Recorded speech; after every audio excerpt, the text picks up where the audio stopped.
Big Mac, Chicken McNuggets, no, Big Mac and Quarter Pounder with cheese, or Filet-O-Fish. You'd be doing the same thing if you were at McDonald's, because you can choose not just one, but 2 of your favorites for just $6. Tasty Big Mac, crispy 10-piece Chicken McNuggets, juicy Quarter Pounder with cheese, or savory Filet-O-Fish. Enjoy 2 of your all-time favorites for just $6, if you can decide on the 2. Prices and participation may vary. Cannot be combined with any other offer or combo meal. Single item at regular price. लीजिए सुनिए प्रेमचंद की लिखी कहानी विनोद। वाचन समीर गोस्वामी का है।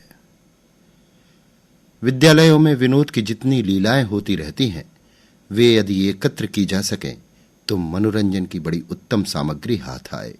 वहां अधिकांश छात्र जीवन की चिंताओं से मुक्त रहते हैं। कितने ही तो परीक्षाओं की चिंता से भी बरी रहते हैं। वहां मटर गश्ती करने, गप्पे उड़ाने और हंसी मजाक करने के सिवा उन्हें कोई और काम नहीं रहता। उनका क्रियाशील उत्साह कभी विद्यालय के नाट्य मंच पर प्रकट होता है, कभी विशेष उत्सवों के अवसर पर। उनका शेष समय अपने मित्रों के मनोरंजन में व्यतीत होता है। वहां जहां किसी महाशय ने किसी विभाग में विशेष उत्साह दिखाया, क्रिकेट, हॉकी, फुटबॉल को छोड़कर, और वो विनोद का लक्ष्य बना।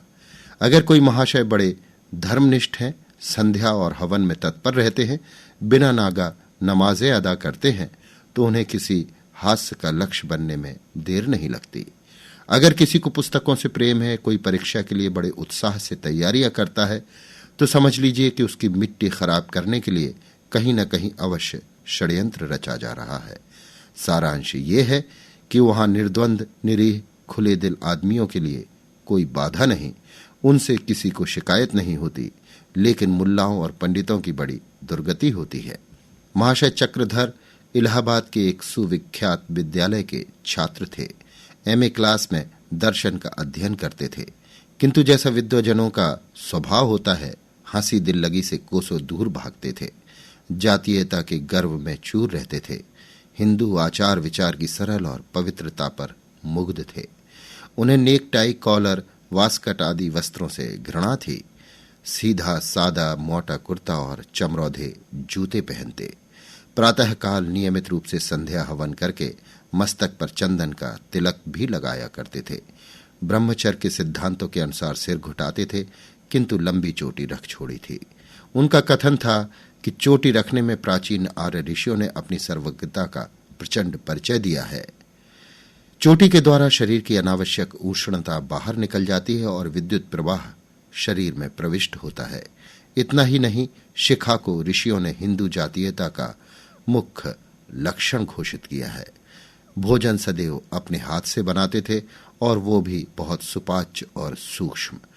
उनकी धारणा थी कि आहार का मनुष्य के नैतिक विकास पर विशेष प्रभाव पड़ता है। विजातीय वस्तुओं को हेय समझते थे। कभी क्रिकेट या हॉकी के पास न फटकते थे। पाश्चात्य सभ्यता के तो वो शत्रु ही थे। यहां तक कि अंग्रेजी लिखने बोलने में भी उन्हें संकोच होता था, जिसका परिणाम ये था कि उनकी अंग्रेजी कमजोर थी और वो उसमें सीधा सा पत्र भी मुश्किल से लिख सकते थे। अगर उनको कोई व्यसन था तो पान खाने का। इसके गुणों का समर्थन और वैद्यक ग्रंथों से उसकी परिपुष्टि करते थे। विद्यालय के खिलाड़ियों को इतना धैर्य कहां कि ऐसा शिकार देखें और उस पर निशाना न मारें। आपस में कानाफूसी होने लगी कि इस जंगली को सीधे रास्ते पर लाना चाहिए। कैसा पंडित बना फिरता है, किसी को कुछ समझता ही नहीं, अपने सिवा सभी को जातीय भाव से हीन समझता है। इसकी ऐसी मिट्टी पलीत करो कि सारा पाखंड भूल जाए। संयोग से अवसर भी मिल गया। कॉलेज खुलने के थोड़े ही दिनों बाद एक एंग्लो इंडियन रमणी दर्शन के क्लास में सम्मिलित हुई। वो कवि कल्पित सभी उपमाओं की आगार थी। सेब का सा खिला हुआ रंग, सुकोमल शरीर, सहासय छवि और उस पर मनोहर वेशभूषा। छात्रों को विनोद का मसाला हाथ लगा। लोग इतिहास और भाषा छोड़ छोड़कर दर्शन की कक्षा में प्रविष्ट होने लगे। सभी की आंखें उसी चंद्रमुखी की ओर चकोर की नाई लगी रहती थी। सब उसकी कृपा कटाक्ष के अभिलाषी थे। सभी उसकी मधुर वाणी सुनने के लिए लालायित थे। किंतु प्रकृति का जैसा नियम है, आचारशील हृदयों पर प्रेम का जादू जब चल जाता है, तब वारा न्यारा करके ही छोड़ता है। और लोग तो आंखें ही सेकने में मग्न रहा करते, किंतु पंडित चक्रधर प्रेम वेदना से विकल और सत्य अनुराग से उन्मत्त हो उठे। रमणी के मुख की ओर ताकते भी झेपते थे कि कहीं किसी की निगाह न पड़ जाए, तो इस तिलक और शिखा पर फप्तियां उड़ने लगे। लोग अवसर पाते तो अत्यंत विनम्र, सचेष्ट, आतुर और अनुरक्त नेत्रों से देख लेते, किंतु आंखें चुराए और सिर झुकाए हुए कि कहीं अपना पर्दा न खुल जाए, दीवारों से कानों को खबर न हो जाए। मगर दाई से पेट कहां छिप सकता है। ताड़ने वाले ताड़ गए। यारों ने पंडित जी की मोहब्बत की निगाह पहचान ही ली। मुंह मांगी मुराद पाई। बाछें खिल गई। दो महाशयों ने उनसे घनिष्ठता बढ़ानी शुरू कर दी। मैत्री को संगठित करने लगे। जब समझ गए कि इन पर हमारा विश्वास जम गया, शिकार पर वार करने का अवसर आ गया, तो एक रोज दोनों ने बैठकर लेडियों की शैली में पंडित जी के नाम एक पत्र लिखा। माय डियर चक्रधर, बहुत दिनों से विचार कर रही हूं कि आपको पत्र लिखूं, मगर इस भय से कि बिना परिचय से ऐसा साहस करना अनुचित होगा, अब तक जब्त करती रही, पर अब नहीं रहा जाता। आपने मुझ पर न जाने क्या जादू कर दिया है कि एक क्षण के लिए भी आपकी सूरत आंखों से नहीं उतरती। आपकी सौम्य मूर्ति, प्रतिभाशाली मस्तक और साधारण पहनावा सदैव आंखों के सामने फिरा करता है। मुझे स्वभावतः आडंबर से घृणा है, पर यहां सभी को कृत्रिमता के रंग में डूबा पाती हूं। जिसे देखिए मेरे प्रेम में अनुरक्त है, पर मैं उन प्रेमियों के मनोभावों से परिचित हूं। वे सब के सब लंपट और शोहदे हैं। केवल आप एक ऐसे सज्जन हैं जिनके हृदय में मुझे सद्भाव और सदनुराग की झलक दिख पड़ती है। बार बार उत्कंठा होती है कि आपसे कुछ बातें करती, मगर आप मुझसे इतनी दूर बैठते हैं कि वार्तालाप का सुअवसर नहीं प्राप्त होता। ईश्वर के लिए कल से आप मेरे समीप ही बैठा कीजिए, और कुछ न सही तो आपके सामीप्य ही से मेरी आत्मा तृप्त होती रहेगी। इस पत्र को पढ़कर फाड़ डालिएगा और इसका उत्तर लिखकर पुस्तकालय की तीसरी अलमारी के नीचे रख दीजिएगा। आपकी लूसी। ये पत्र डाक में डाल दिया गया और लोग उत्सुक नेत्रों से देखने लगे कि इसका क्या असर होता है। उन्हें बहुत लंबा इंतजार न करना पड़ा। दूसरे दिन कॉलेज में आकर पंडित जी को लूसी के सन्निकट बैठने की फिक्र हुई। वे दोनों महाशय जिन्होंने उनसे आत्मीयता बढ़ा रखी थी, लूसी के निकट बैठा करते थे। एक का नाम था नईम और दूसरे का गिरधर सहाय। चक्रधर ने आकर गिरिधर से कहा, यार तुम मेरी जगह जा बैठो, मुझे यहां बैठने दो। नईम, क्यों, आपको हसद होता है क्या? चक्रधर, हसद वसद की बात नहीं, वहां प्रोफेसर साहब का लेक्चर सुनाई नहीं देता, मैं कानों का जरा भारी हूं। गिरिधर, पहले तो आपको ये बीमारी ना थी, ये रोग कब से उत्पन्न हो गया? नईम, और फिर प्रोफेसर साहब तो यहां से और भी दूर हो जाएंगे जी। चक्रधर, दूर हो जाएंगे तो क्या, यहां अच्छा रहेगा। मुझे कभी कभी झपकियां आ जाती हैं, सामने डर लगा रहता है कि कहीं उनकी निगाह न पड़ जाए। गिरधर, आपको तो झपकियां ही आती है ना, यहां तो वही घंटा सोने का है, पूरी एक नींद लेता हूं। फिर? नईम, तुम भी अजीब आदमी हो, जब दोस्त होकर एक बात कहते हो तो उसको मानने में तुम्हें क्या ऐतराज? चुपके से दूसरी जगह जा बैठो। गिरिधर, अच्छी बात है, छोड़े देता हूं, किंतु ये समझ लीजिएगा कि ये कोई साधारण त्याग नहीं है। मैं अपने ऊपर बहुत जब्त कर रहा हूं, कोई दूसरा लाख रुपए भी देता तो जगह न छोड़ता। नईम, अरे भाई, ये जन्नत है जन्नत, लेकिन दोस्त की खातिर भी तो है कोई चीज। चक्रधर ने कृतज्ञतापूर्ण दृष्टि से देखा और वहां जाकर बैठ गए। थोड़ी देर बाद लूसी भी अपनी जगह पर बैठी। अब पंडित जी बार बार उसकी ओर सापेक्ष भाव से ताकते रहे कि वो कुछ बातचीत करे, और वो प्रोफेसर का भाषण सुनने में तन्मय हो रही है। आपने समझा शायद लज्जावश नहीं बोलती। लज्जाशीलता रमणियों का सबसे सुंदर भूषण भी तो है। उसके डेस्क की ओर मुंह फेर फेर कर ताकने लगे। उसे इनके पान चबाने से शायद घृणा होती थी, बार बार मुंह दूसरी ओर फेर लेती, किंतु पंडित जी इतने सूक्ष्मदर्शी, इतने कुशाग्र बुद्धि न थे, इतने प्रसन्न थे मानो सातवें आसमान पर है। सबको उपेक्षा की दृष्टि से देखते थे, मानो प्रत्यक्ष रूप से कह रहे थे कि तुम्हें ये सौभाग्य कहां नसीब, मुझसा प्रतापी और कौन होगा। दिन तो गुजरा। संध्या समय पंडित जी नईम के कमरे में आए और बोले, यार एक लेटर राइटर यानी पत्र व्यवहार शिक्षक की आवश्यकता है। किसका लेटर राइटर सबसे अच्छा है? नईम ने गिरधर की ओर कनखियों से देखकर पूछा, लेटर राइटर लेकर क्या कीजिएगा? गिरिधर, फजूल है, नईम खुद किसी लेटर राइटर से कम है। चक्रधर ने सकुचाते हुए कहा, अच्छा, कोई प्रेम पत्र लिखना हो तो कैसे आरंभ किया जाए?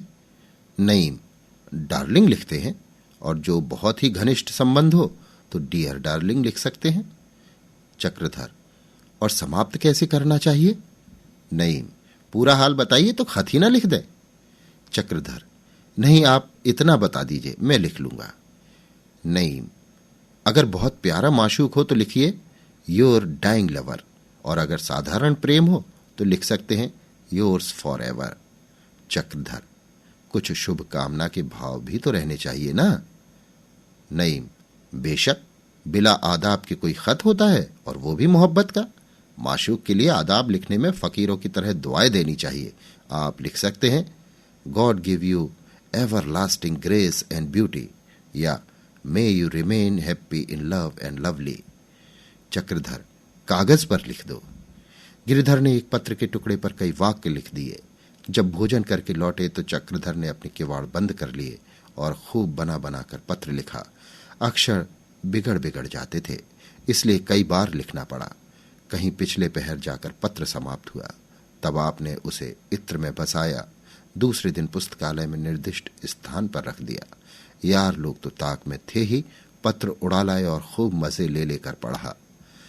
3 दिन के बाद चक्रधर को फिर एक पत्र मिला। लिखा था, माय डियर चक्रधर, तुम्हारी प्रेम पाती मिली। बार बार पढ़ा, आंखों से लगाया, चुंबन लिया। कितनी मनोहर महक थी। ईश्वर से यही प्रार्थना है कि हमारा प्रेम भी ऐसा ही सुरभि सिंचित रहे। आपको शिकायत है कि मैं आपसे बातें क्यों नहीं करती। प्रिय, प्रेम बातों से नहीं, हृदय से होता है।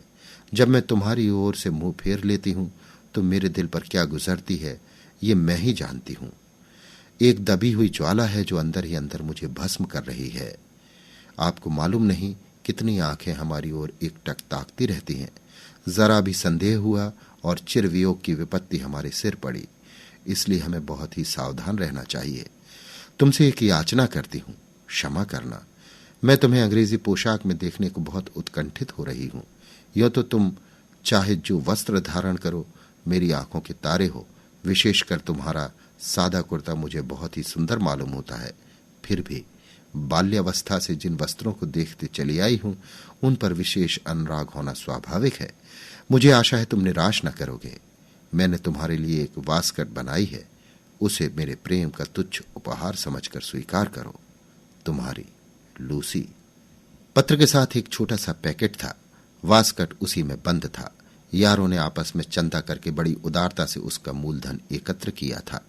उस पर % से भी अधिक लाभ होने की संभावना थी। पंडित चक्रधर उक्त उपहार और पत्र पाकर इतने प्रसन्न हुए जिसका ठिकाना नहीं। उसे लेकर सारे छात्रावास में चक्कर लगाया। मित्र वृंद देखते थे, उसकी काट छांट की सराहना करते थे, तारीफों के पुल बांधते थे, उसके मूल्य का अतिशयोक्तिपूर्ण अनुमान करते थे। कोई कहता था ये सीधे पेरिस से सिलकर आया है, इस मुल्क में ऐसे कारीगर कहाँ, कौन। अगर कोई इस टक्कर का वास्कट सिलवा दे तो 100 रुपए की बाजी बदता हूं। पर वास्तव में उसके कपड़े का रंग इतना गहरा था कि कोई सुरुचि रखने वाला मनुष्य उसे पहनना पसंद न करता। चक्रधर को लोगों ने पूर्व मुख करके खड़ा किया और फिर शुभ मुहूर्त में वो वास्कट उन्हें पहनाया। आप फूले न समाते थे। कोई इधर से जाकर कहता, भाई तुम तो बिल्कुल पहचाने नहीं जाते, चोला ही बदल दिया, अपने वक्त के यूसुफ हो। यार क्यों ना हो, तभी तो ये ठाठ है। मुखड़ा ऐसा दमकने लगा मानो तपाया हुआ कुंदन है। अजी एक वास्कट पर यह जीवन है, कहीं पूरा अंग्रेजी सूट पहन लो तो न जाने क्या गजब हो जाए। सारी मिस लोटपोट हो जाए, गला छुड़ाना मुश्किल हो जाए। आखिर सलाह हुई कि उनके लिए एक अंग्रेजी सूट बनवाना चाहिए। इस कला के विशेषज्ञ उनके साथ गुट बांधकर सूट बनवाने चले। पंडित जी घर के संपन्न थे। एक अंग्रेजी दुकान से बहुमूल्य सूट लिया गया। रात को इसी उत्सव में गाना बजाना भी हुआ। दूसरे दिन 10 बजे लोगों ने पंडित जी को सूट पहनाया। आप अपनी उदासीनता दिखाने के लिए बोले, मुझे तो बिल्कुल अच्छा नहीं लगता, आप लोगों को न जाने क्यों ये कपड़े अच्छे लगते हैं। नईम, जरा आईने में सूरत देखिए तो मालूम हो, खासे शहजादे मालूम पड़ते हो। तुम्हारे हुस्न पर मुझे तो रस्क है। खुदा ने तो आपको ऐसी सूरत दी और आप उसे मोटे कपड़ों में छुपाए हुए थे। चक्रधर को नेक टाई बांधने का ज्ञान न था। बोले, भाई इसे तो ठीक कर दो। गिरधर सहाय ने नेक टाई इतनी कसकर बांधी कि पंडित जी को सांस लेना मुश्किल हो गया। बोले, यार बहुत तंग है। गिरधर, इसका फैशन ही ये है, हम क्या करें, ढीली टाई ऐब में दाखिल है। नहीं, इन्होंने तो फिर भी बहुत ढीली रखी है, मैं तो और भी कसकर बांधता हूं। चक्रधर, अजी यहां तो दम घुट रहा है। नहीं, और टाई का मंशा ही क्या है, इसीलिए तो बांधी जाती है कि आदमी बहुत जोर जोर से सांस न ले सके। चक्रधर के प्राण संकट में थे, आंखें सजल हो रही थीं, चेहरा सुर्ख हो गया था, मगर टाई को ढीला करने की हिम्मत न पड़ती थी। इस सजधज से आप कॉलेज चले तो मित्रों का एक गोल सम्मान का भाव दिखाता आपके पीछे पीछे चला। मानो बारातियों का समूह है, एक दूसरे की तरफ ताकता और रूमाल मुंह में देकर हंसता था। मगर पंडित जी को क्या खबर, वो तो अपनी धुन में मस्त थे। अकड़ अकड़ कर चलते हुए आकर क्लास में बैठ गए। थोड़ी देर बाद लूसी भी आई। पंडित का ये वेश देखा तो चकित हो गई। उसके अधरों पर मुस्कान की एक अपूर्व रेखा अंकित हो गई। पंडित जी ने समझा ये उसके उल्लास का चिन्ह है। बार बार मुस्कुराकर उसकी ओर ताकने और रहस्यपूर्ण भाव से देखने लगे, किंतु वो लेश मात्र भी ध्यान न देती थी। पंडित जी की जीवनचर्या, धर्मोत्साह और जातीय प्रेम में बड़े वेग से परिवर्तन होने लगे। सबसे पहले शिखा पर छुरा फिरा, अंग्रेजी फैशन के बाल कटवाए गए। लोगों ने कहा, ये क्या महाशय, आप तो फरमाते थे कि शिखा पर विद्युत प्रवाह शरीर में प्रवेश करता है, अब वो किस मार्ग से जाएगा। पंडित जी ने दार्शनिक भाव से मुस्कुराकर कहा, मैं तुम लोगों को उल्लू बनाता था, मैं क्या इतना भी नहीं जानता कि ये सब पाखंड है। मुझे अंतःकरण से इस पर विश्वास ही कब था, आप लोगों को चकमा देना चाहता था। नहीं, वल्लाह आप एक ही झांसेबाज निकले। हम लोग आपको बछिया के ताऊ ही समझते थे, मगर आप तो आठों गांठ कुम्मेत निकले। चक्रधर, देखता कि लोग क्या कहते हैं। शिखा के साथ साथ संध्या और हवन की भी इतिश्री हो गई। हवन कुंड कमरे में चारपाई के नीचे फेंक दिया गया। कुछ दिनों बाद सिगरेट के जले हुए टुकड़े रखने का काम देने लगा। जिस आसन पर बैठकर हवन किया करते थे वो पायदान बना। अब प्रतिदिन साबुन रगड़ते, बालों में कंघी करते और सिगार पीते। यार उन्हें चंग पर चढ़ाए रहते थे। ये प्रस्ताव हुआ कि इस चंडूल से वासकट के रुपए वसूल करने चाहिए, मैं सूद के। फिर क्या था, लूसी का एक पत्र आ गया। आपके रूपांतर से मुझे जितना आनंद हुआ उसे शब्दों में नहीं प्रकट कर सकती। आपसे मुझे ऐसी ही आशा थी। अब आप इस योग्य हो गए हैं कि कोई यूरोपियन लेडी आपके सहवास में अपना अपमान नहीं समझ सकती। अब आपसे प्रार्थना केवल यही है कि मुझे अपने अनंत और अविरल प्रेम का कोई चिन्ह प्रदान कीजिए, जिसे मैं सदैव अपने पास रखूं। मैं कोई बहुमूल्य वस्तु नहीं, केवल प्रेमोपहार चाहती हूं। चक्रधर ने मित्रों से पूछा, अपनी पत्नी के लिए कुछ सौगात भेजना चाहता हूं, क्या भेजना उचित होगा। नहीं जनाब, ये तो उसकी तालीम और मिजाज पर मुनहसर है। अगर वो नए फैशन की लेडी है, कोई बेशकीमत सुबुक वजहदार चीज या ऐसी ही कोई चीजें भेजिए, मसलन रूमाल, रिस्ट वॉच, लवेंडर की शीशी, फंसी कंघी, आईना, लॉकेट, ब्रुश वगैरह है। और खुदा ना खास्ता अगर गवारिन है तो किसी दूसरे आदमी से पूछिए, मुझे गवारियों के मिजाज का इल्म नहीं। चक्रधर, जनाब अंग्रेजी पढ़ी हुई है, बड़े ऊंचे खानदान की है। नहीं तो फिर मेरी सलाह पर अमल कीजिए। संध्या समय मित्रगण चक्रधर के साथ बाजार गए और ढेर की ढेर चीजें बटोर लाए। सब की सब ऊंचे दर्जे की। कोई 75 रुपए खर्च हुए, मगर पंडित जी ने उफ तक न की। हंसते हुए रुपए निकाले। लौटते वक्त नईम ने कहा, अफसोस हमें ऐसी खुशमिजाज बीवी न मिली। गिरधर, जहर खा लो जहर। नईम, भाई दोस्ती के माने तो यही है कि एक बार हमें भी उनकी ज़ियारत हो। क्या पंडित जी, आप इसमें कोई हरज समझते हैं। गिरधर, खैर खुदा उन्हें जल्द दुनिया से नजात दे। रातों रात पैकेट बना और प्रातःकाल पंडित जी उसे ले जाकर लाइब्रेरी में रखाए। लाइब्रेरी सवेरे ही खुल जाती थी, कोई अड़चन न हुई। उन्होंने इधर मुंह फेरा, उधर यारों ने माल उड़ाया और चंपत हुए। नईम के कमरे में चंदे के हिसाब से हिस्सा बांट हुआ। किसी ने घड़ी पाई, किसी ने रूमाल, किसी ने कुछ। 1 रुपए के बदले 5-5 रुपए हाथ लगे। प्रेमीजन का धैर्य अपार होता है। निराशा पर निराशा होती है, पर धैर्य हाथ से नहीं छूटता। पंडित जी बेचारे विपुल धन व्यय करने के पश्चात भी प्रेमिका से संभाषण का सौभाग्य न प्राप्त कर सके। प्रेमिका भी विचित्र थी, जो पत्रों में मिश्री की डली घोल देती मगर प्रत्यक्ष दृष्टिपात भी न करती थी। बेचारे बहुत चाहते थे कि स्वयं ही अग्रसर हों, पर हिम्मत न पड़ती थी।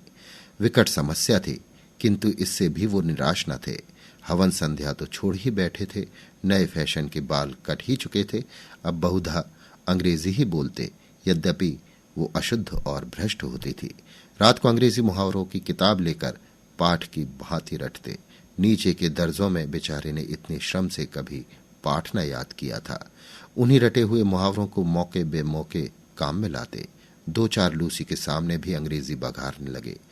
उससे उनकी योग्यता का पर्दा और भी खुल गया। किंतु दुष्टों को अब भी उन पर दया न आई। एक दिन चक्रधर के पास लूसी का पत्र पहुंचा, जिसमें बहुत अनुनय विनय के बाद ये इच्छा प्रकट की गई थी कि मैं भी आपको अंग्रेजी खेल खेलते देखना चाहती हूं। मैंने आपको कभी फुटबॉल या हॉकी खेलते नहीं देखा। अंग्रेजी जेंटलमैन के लिए हॉकी, क्रिकेट आदि में सिद्धहस्त होना परमावश्यक है। मुझे आशा है आप मेरी ये तुच्छ याचना स्वीकार करेंगे। अंग्रेजी वेशभूषा में, बोलचाल में, आचार व्यवहार में कॉलेज में अब आपका कोई प्रतियोगी नहीं रहा।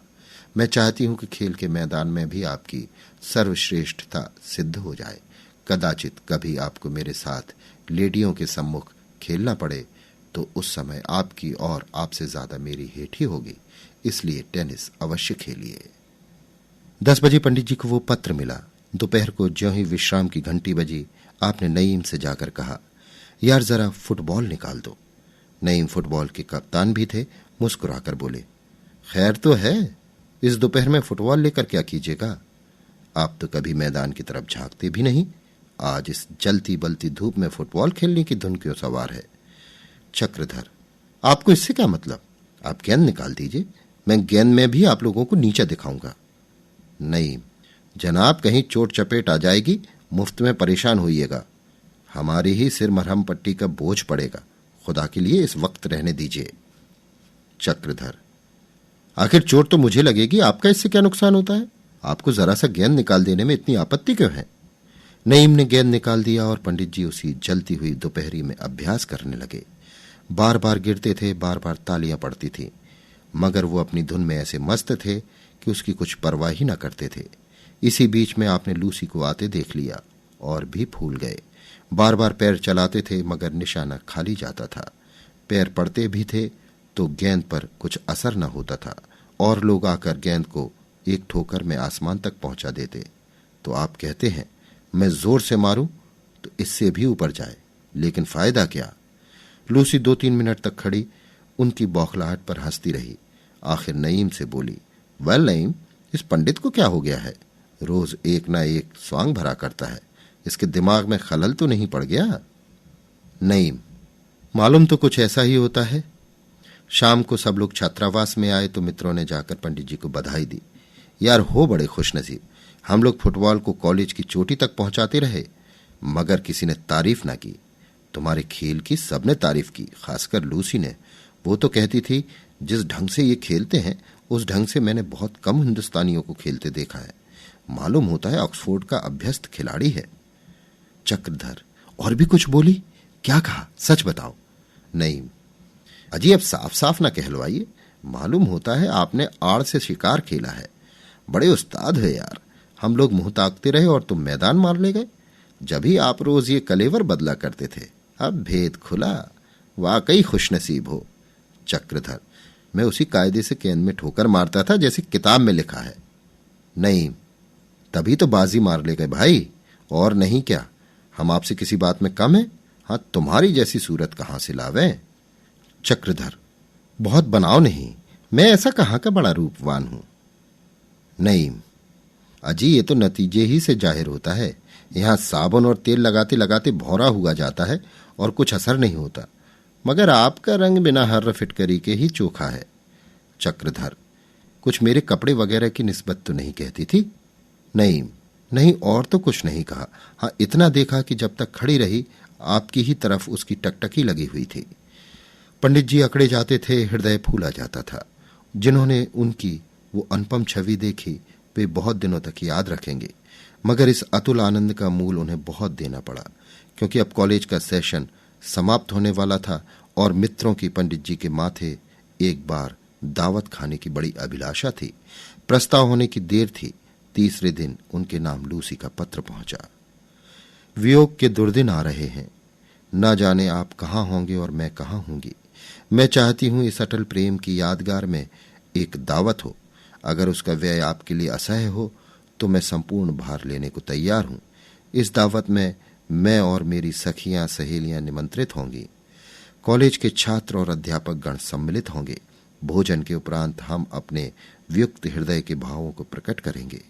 काश आपका धर्म, आपकी जीवन प्रणाली और मेरे माता पिता की निर्दयता बाधक न होती, तो हमें संसार की कोई शक्ति जुदा नहीं कर सकती। चक्रधर ये पत्र पाते ही बौखला उठे। मित्रों से कहा, भाई चलते चलते एक बार सहबोज तो हो जाए, फिर न जाने कौन कहाँ होगा। मिस लूसी को भी बुलाया जाए। यद्यपि पंडित जी के पास इस समय रुपए न थे, घर वाले उनकी फिजूल खर्ची की कई बार शिकायत कर चुके थे, मगर पंडित जी का आत्माभिमान ये कब मानता कि प्रीति भोज का भार लूसी पर रखा जाए। वो तो अपने प्राण तक उस पर वार चुके थे। ना जाने क्या क्या बहाने बनाकर ससुराल से रुपए मंगवाए और बड़े समारोह से दावत की तैयारियां होने लगी। कार्ड छपवाए गए, भोजन परोसने वाले के लिए नई वर्दियां बनवाई गईं, अंग्रेजी और हिंदुस्तानी दोनों ही प्रकार के व्यंजनों की व्यवस्था की गई। अंग्रेजी खाने के लिए रॉयल होटल से बातचीत की गई। इसमें बहुत सुविधा थी। यद्यपि चीजें बहुत महंगी थीं, लेकिन झंझट से नजात हो गई। अन्यथा सारा भार नईम और उसके दोस्त गिरधर पर पड़ता। हिंदुस्तानी भोजन के व्यवस्थापक गिरधर हुए। पूरे 2 सप्ताह तक तैयारियां हुई थी। नईम और गिरधर तो कॉलेज में केवल मनोरंजन के लिए थे। पढ़ना पढ़ाना तो उनको था नहीं। आमोद प्रमोद में ही समय व्यतीत किया करते थे। कवि सम्मेलन की भी ठहरी। कविजनों के नाम बुलावे भेजे गए। सारांश ये कि बड़े पैमाने पर प्रीत भोज का प्रबंध किया गया और भोज हुआ भी विराट। विद्यालय के नौकरों ने पूरियां बेली।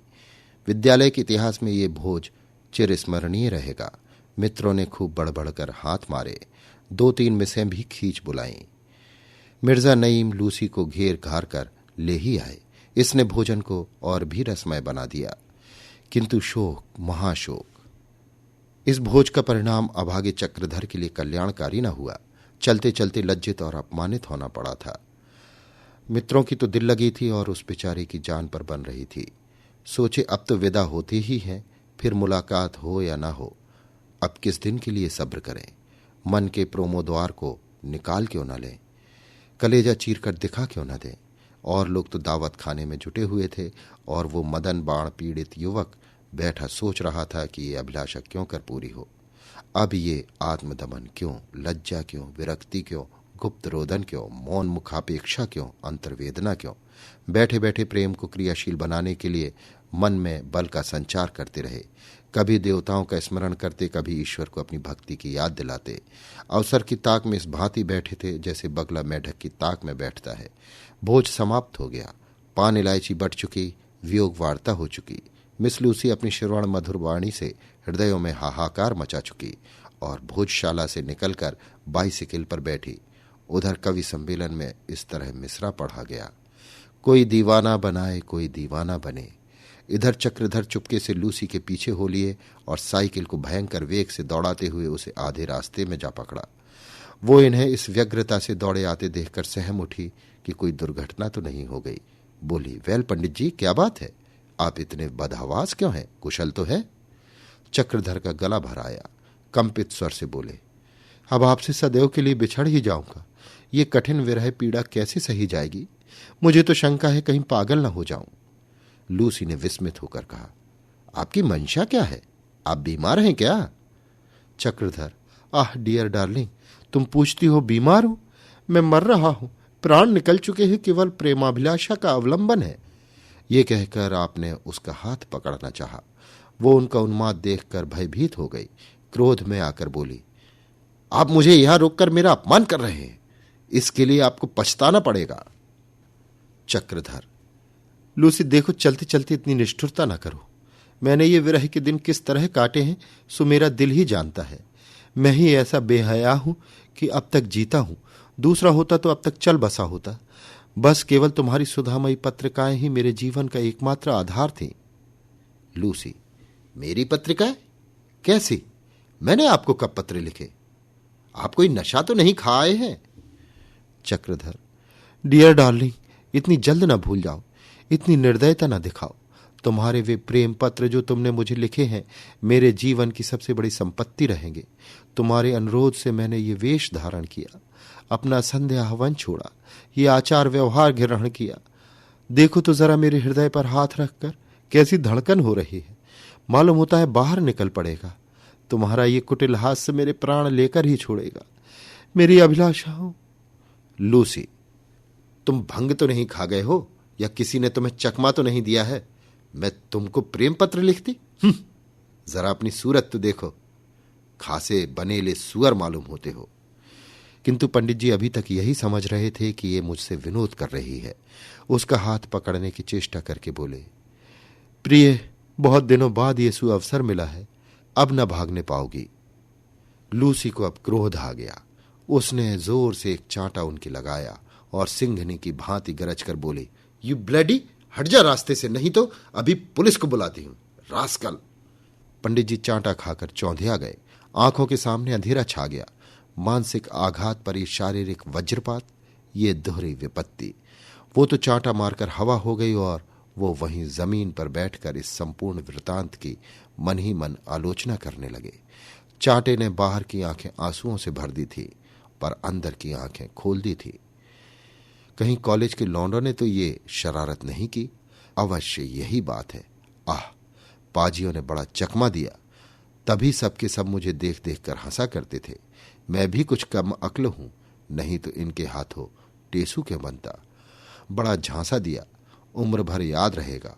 वहां से झल्लाए हुए आए और नईम से बोले, तुम बड़े दगाबाज हो, परले सिरे के धूर्त, पाजी, उल्लू, गधे, शैतान। नईम, आखिर कोई बात भी कहिए या गालियां ही देते जाइएगा। गिरधर, क्या बात हुई? कहीं लूसी से आपने कुछ कहा तो नहीं? चक्रधर, उसी के पास से आ रहा हूं, चाटा खाकर और मुंह में कालिख लगवाकर। तुम दोनों ने मिलकर मुझे खूब उल्लू बनाया। इसकी कसर न लूं तो मेरा नाम नहीं। मैं नहीं जानता था कि तुम लोग मित्र बनकर मेरी गर्दन पर छुरा चला रहे हो। अच्छा, जो वो गुस्से में आकर पिस्तौल चला देती तो? नईम, अरे यार, माशुकों की घातें निराली होती हैं। चक्रधर, तुम्हारा सिर माशुक चांटे लगाया करते हैं? वे आंखों से तीर चलाते हैं, कटार मारते हैं या हाथों से मुष्टि प्रहार करते हैं? गिरधर, उससे आपने क्या कहा? चक्रधर, क्या कहा? अपनी विरह व्यथा की गाथा सुनाता रहा। उस पर उसने ऐसा चांटा रसीद किया कि कान भन्ना उठे। हाथ है उसके कि पत्थर? गिरधर, गजब ही हो गया। आप हैं निरे चोंच। भले आदमी, इतनी मोटी बुद्धि है तुम्हारी। हम क्या जानते थे कि आप ऐसे छिछोरे हैं, नहीं तो मजाक ही क्यों करते। अब आपके साथ हम लोगों की भी आफत आई।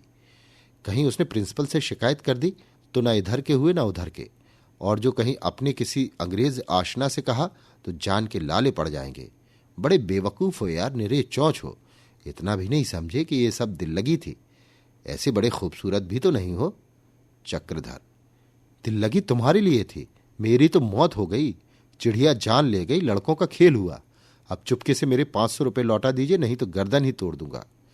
नईम, रुपयों के बदले खिदमत चाहे ले लो। कहो तुम्हारी हजामत बना दें, जूते साफ कर दें, सिर सहला दें, बस खाना देते जाना।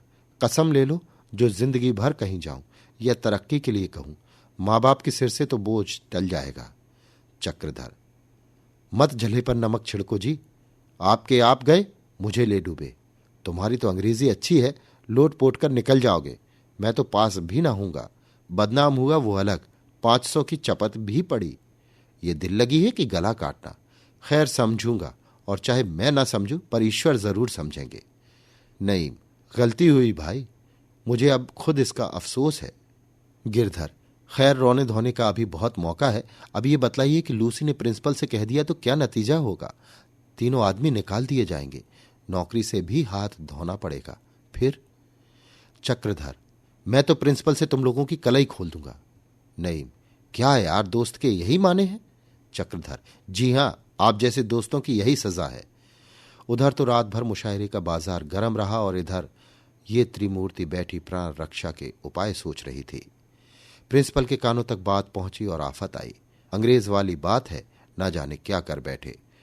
आखिर बहुत वाद विवाद के पश्चात ये निश्चय हुआ कि नईम और गिरधर प्रातःकाल मिस लूसी के बंगले पर जाएं और उसे क्षमा याचना करें और इस अपमान के लिए वो जो प्रायश्चित कहे उसे स्वीकार करें। चक्रधर, मैं एक कौड़ी ना दूंगा। नईम, ना देना भाई, हमारी जान तो है ना। गिरधर, जान लेकर वो चाटेगी, पहले रुपए की फिक्र कर लो, वो बिना तावान लिए ना मानेगी।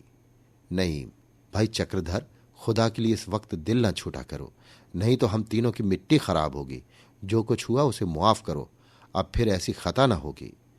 चक्रधर, यही ना होगा, निकाल दिया जाऊंगा, दुकान खोल लूंगा, तुम्हारी मिट्टी खराब होगी, इस शरारत का मजा चखोगे। कैसा चकमा दिया। बहुत खुशामद और चिरोरी के बाद देवता सीधे हुए। प्रातःकाल नईम लूसी के बंगले पर पहुंचे। वहां मालूम हुआ कि वो प्रिंसिपल के बंगले पर गई है। अब काटो तो बदन में लहू नहीं। या अली, तुम ही मुश्किल को आसान करने वाले हो, अब जान की खैर नहीं। प्रिंसिपल ने सुना तो कच्चा ही खा जाएगा, नमक तक न मांगेगा। इस कमबख्त पंडित की बदौलत आजाब में जान फंसी। इस बेहुदे को सूझी क्या, चला नाजरीन से इश्क जताने। बन बिलास की सी तो आपकी सूरत है और खप्त ये कि ये माहरूप मुझ पर रीझ गई, हमें भी अपने साथ डुबोए देता है। कहीं लूसी से रास्ते में मुलाकात हो गई तो शायद आरजू मिन्नत करने से मान जाए, लेकिन जो वहां पहुंच गई तो फिर कोई उम्मीद नहीं। वो फिर पैरगाड़ी पर बैठे और बेतहाशा प्रिंसिपल के बंगले की तरफ भागे। ऐसे तेज जा रहे थे मानो पीछे मौत आ रही हो। जरा सी ठोकर लगती तो हड्डी पसली चूर चूर हो जाती। पर शोक, कहीं लूसी का पता नहीं। आधा रास्ता निकल गया और लूसी की गर्द तक न नजर आई। नैराश ने गति को मंद कर दिया। फिर हिम्मत करके चले। बंगले के द्वार पर भी मिल गई तो जान बच जाएगी। सहसा लूसी दिखाई दी। नईम ने पैरों को और भी तेज चलाना शुरू किया। वो प्रिंसिपल के बंगले के दरवाजे पर पहुंच चुकी थी। एक सेकंड में वारा न्यारा होता था, नाव डूबती थी या पार जाती थी। हृदय उछल उछल कर कंठ तक आ रहा था। जोर से पुकारा, miss Turner, hello miss Turner, जरा ठहर जाओ। लूसी ने पीछे फिरकर देखा। नईम को पहचान कर ठहर गई और बोली, मुझसे उस पंडित की सिफारिश करने तो नहीं आए हो? मैं प्रिंसिपल से उसकी शिकायत करने जा रही हूं। नईम, तो पहले मुझे और गिरधर दोनों को गोली मार दो, फिर जाना। लूसी, बेहया लोगों पर गोली का असर नहीं होता, उसने मुझे बहुत इंसल्ट किया है। नईम, लूसी, तुम्हारे कसूरवार हम ही दोनों हैं। वो बेचारा पंडित तो हमारे हाथ का खिलौना था। सारी शरारत हम लोगों की थी, कसम तुम्हारे सिर की। हम दोनों उसे दिल बहलाव का एक स्वांग बनाए हुए थे। उसकी हमें जरा भी खबर न थी कि वो तुम्हें छेड़ने लगेगा। हम तो समझते थे कि उसमें इतनी हिम्मत ही नहीं है। खुदा के लिए मुआफ करो, वरना हम तीनों का खून तुम्हारी गर्दन पर होगा। लूसी, खैर तुम कहते हो तो प्रिंसिपल से ना कहूंगी, लेकिन शर्त यह है कि पंडित मेरे सामने 20 मरतबा कान पकड़कर उठे बैठे और मुझे कम से कम 200 रुपये तावान दे। नईम, लूसी, इतनी बेरहमी ना करो। ये समझो उस गरीब के दिल पर क्या गुजर रही होगी। काश अगर तुम इतनी हसीन ना होती। लूसी मुस्कुराकर बोली, खुशामद करना कोई तुमसे सीख ले। नईम, तो अब वापस चलो। लूसी, मेरी दोनों शर्तें मंजूर करते हो ना? नईम, तुम्हारी दूसरी शर्त तो हम सब मिलकर पूरी कर देंगे, लेकिन पहली शर्त सख्त है। बेचारा जहर खाकर मर जाएगा। हाँ, उसके एवज में मैं 50 दफा कान पकड़कर उठ बैठ सकता हूं। लूसी, तुम छटे हुए शोहदे हो, तुम्हें शर्म कहां? मैं उसी को सजा देना चाहती हूं। बदमाश मेरा हाथ पकड़ना चाहता था। नईम, जरा भी रहम ना करोगी? लूसी, नहीं, 100 बार नहीं। नईम लूसी को साथ लाए। पंडित के सामने दोनों शर्तें रखी गई तो बेचारे बिलबिला उठे। लूसी के पैरों पर गिर पड़ा और सिसक सिसक कर रोने लगा। नईम और गिरधर भी अपने कुकृत्य पर लज्जित हुए। अंत में लूसी को दया आई। बोली, अच्छा, इन दोनों में से कोई एक शर्त मंजूर कर लो तो मैं मुआफ कर दूंगी। लोगों को पूरा विश्वास था कि चक्रधर रुपए वाली ही शर्त स्वीकार करेंगे। लूसी के सामने वो कभी कान पकड़कर उठा बैठी न करेंगे। इसलिए जब चक्रधर ने कहा, मैं रुपए तो न दूंगा, हाँ 20 की जगह 40 बार उठा बैठी कर लूंगा, तो सभी लोग चकित हो गए। नईम ने कहा, यार क्यों हम लोगों को जलील करते हो, रुपए क्यों नहीं देते? चक्रधर, रुपए बहुत खर्च कर चुका, अब इस चुड़ैल के लिए कानी कौड़ी तो खर्च करूंगा नहीं, 200 बहुत होते हैं। इसने समझा होगा चलकर मजे से 200 रुपए मार लाऊंगी और गुलछर्रे उड़ाऊंगी। ये ना होगा। अब तक रुपए खर्च करके अपनी हंसी कराई है, अब बिना खर्च किए हंसी कराऊंगा। मेरे पैरों में दर्द हो बला से, सब लोग हंसे बला से, पर इसकी मुट्ठी तो न गर्म होगी। ये कहकर चक्रधर ने कुर्ता उतार फेंका, धोती ऊपर चढ़ा ली और बरामदे से नीचे मैदान में उतरकर उठा बैठी करने लगे। मुखमंडल क्रोध से तमतमाता हुआ था, पर वो बैठ के लगाए जाते थे। मालूम होता था कोई पहलवान अपना कर्तव्य दिखा रहा है। पंडित ने अगर बुद्धिमत्ता का कभी परिचय दिया तो इसी अवसर पर। सभी लोग खड़े थे, पर किसी के होंठों पर हंसी न थी। सब लोग दिल में कटे जाते थे। यहां तक कि लूसी को भी सिर उठाने का साहस न होता था। सिर गड़ाए बैठी थी। शायद उसे खेद हो रहा था कि मैंने नाहक ये दंड योजना की। 20 बार उठते बैठते कितनी देर लगती है। पंडित ने खूब उच्च स्वर से गिन गिन कर 20 की संख्या पूरी की और गर्व से सिर उठाए अपने कमरे में चले गए। लूसी ने उन्हें अपमानित करना चाहा था, उल्टे उसी का अपमान हो गया। इस दुर्घटना के पश्चात 1 सप्ताह तक कॉलेज खुला रहा, किंतु पंडित जी को किसी ने हंसते नहीं देखा। वो एक विमन और विरक्त भाव से अपने कमरे में बैठे रहते थे।